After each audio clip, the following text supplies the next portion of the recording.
Ukraine is eating into this very significantly at the moment with their, they've taken probably, it's estimated 40% of Russia's oil production offline, to the point that 2 weeks ago, the Russians had to admit that they have for the first time started importing petrol. So, the Ukrainians are doing fantastically well against all the odds. Thanks for being with us. It's the evening edition. Estonia, Finland and Sweden have pledged to increase spending on the purchase of US weapons for Ukraine at a meeting of NATO defence ministers today. Meanwhile, more pressure on President Putin is expected, with Rachel Reeves ramping up Britain's sanctions on Russian oil companies. She also wants to start arming Ukraine based on those frozen Russian assets. She's trying to gather support for that, as well as President Trump teasing the possibility of arming Ukraine with Tomahawk missiles. I'm joined now by Cormac Smith, the former special advisor for Ukraine's foreign minister. Cormac, we'll have to go brief if that's okay. It's fine, Kate. What are the most interesting things to you of that melee? We are starting to get a renewed interest after, of course, a big focus in the Middle East. There is renewed interest on Ukraine now. Yeah, look, I've been saying for over 3.5 years, arm Ukraine to the teeth and sanction Russia back to the Stone Age. And we haven't done that properly yet. We haven't given the Ukrainians what they wanted. I think the two things that are most interesting to me from that is the possibility of Tomahawk cruise missiles from America. We don't know yet. Donald Trump has said he's thinking about it and he wants to know what targets they will use. Tomahawks alone will probably not be a game changer, but they will be a very, very significant addition to Ukraine's arsenal, and it will put more and more elements of Russia's logistics chain, such as their oil industry and their supply camps, under at extreme peril. They don't have the range of the new Pelican missile the Ukrainians have developed. They will be used if the Ukrainians get them, they will be used in conjunction with that.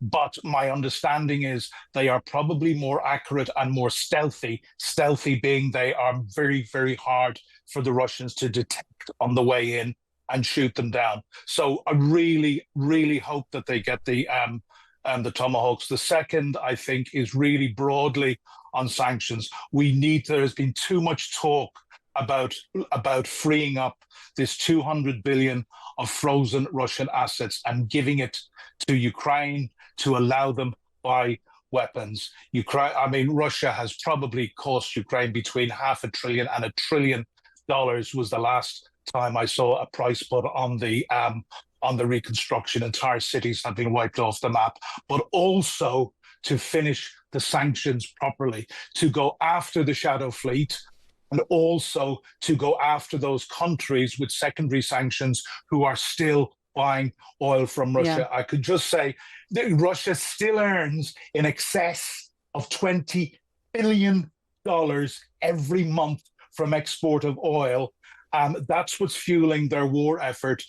Ukraine is eating into this very significantly at the moment with their, they've taken probably, it's estimated 40% of Russia's oil production offline, to the point that 2 weeks ago, the Russians had to admit that they have for the first time started importing petrol. So, the Ukrainians are doing fantastically well against all the odds. We really need to give them every assistance that they need. And as I said at the start, and as I've been saying for over 3.5 years, that means arming them to the teeth properly and sanctioning Russia back to the Stone Age. Was that brief enough for you? Very good indeed. Cormac Smith, former special advisor to Ukraine's foreign minister. And the suggestion with frozen assets, by the way, the £200 billion worth, is that they're leverage for loans to Ukraine. That is the proposal that Rachel Reeves is trying to get backing for.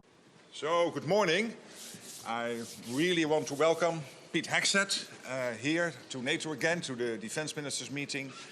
This will be an important meeting because we had a successful summit in The Hague, and there is now much more cash on the table. There is firepower coming out of our defense industry, which is so important, and we are doing everything collectively to keep Ukraine strong. For everything you are doing, Mark. It's great to see you. Great to see you. Absolutely. Great to be here. And Mark mentioned it, firepower. That's what is coming, we expect, and is coming from NATO.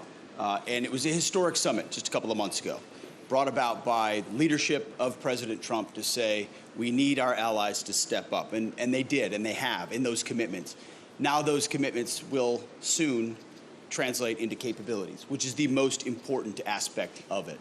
And one part of that, of course, is Pearl, is the initiative where European countries buy U.S. weapons transferred to NATO for the fight in Ukraine to bring peace to that conflict. And if there's anything we've learned under President Trump, is the active application of peace through strength. Yes. You get peace when you are strong, not when you use strong words or wag your finger. You get it when you have strong and real capabilities that adversaries respect. But also note a historic moment as well for a lot of things to happen, given what the president's been able to do in Gaza and throughout the Middle East. I think the world is seeing that we have a peace president who seeks that peace through standing by those that stand with the United States and stand for peace, which is what we saw there, and I hope we can see in Ukraine.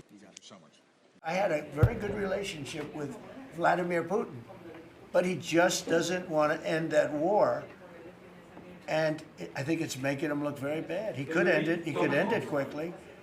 And I have to tell you, I give credit, because who would think that Ukraine could have fought Russia for 4 years to essentially a standstill? Now, we'll be talking about Ukraine, yeah. I mean, I have the president coming in on Friday, and I know what he has to say. He wants weapons. He would like to have tomahawks. Everyone else wants tomahawks. And we have a lot of tomahawks. Tomahawk is do you need any tomahawks in Argentina? We will continue and expand our support for Ukraine. With new contracts, Germany will provide additional support amounting to over 2 billion euros. This will include a Pearl package to totaling $500 million US. The package addresses a number of urgent requirements of Ukraine. It provides air defense systems, Patriot interceptors, radar systems, and precision-guided artillery, rockets, and ammunition. All countries need to translate goals into guns, commitments into capabilities, and pledges into power. That's all that matters, hard power. It's the only thing belligerents actually respect.